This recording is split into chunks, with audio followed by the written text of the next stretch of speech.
जय श्री जगन्नाथ सुदेवृंद मनीषटी साधारण भाव में बंचापी मुठाए खाद्य दरकार। शास्त्रकार मैंने कहते जैसे अन्न ऐसे मन। आपणकर खाद्यटा जमीतिका हम मन उपर तार प्रभाव निश्चित भाव में पड़े। खाद्य ही बल बीर्य एवं पुष्टिकार करते। खाद्य ही आपण को निरोग करे। तेणु वास्तुविद माने पूर्व एवं दक्षिण कोण रे बा अग्नि कोण रे रोसई घर करने परामर्श देते। जदि आमर दक्षिण पूर्व कोण रे बा अग्नि कोण रे रोसई घर अच्छी ताहले आम निश्चित भाव में निरोगी हवा, सुस्थवान होगा एवं मानसिक दुश्चिंता मुक्त हो पार।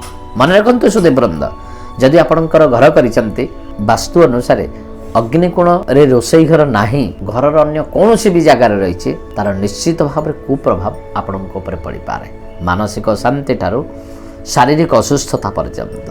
तेणु तार प्रतिकार पाई बा उपचार पाई आपण मो सहित जोड़ी रुहतु यही गोविंद तत्व मु आपणकर समस्त प्रश्नर उत्तर देवी कमेंट्स माध्यम। जय श्री जगन्नाथ।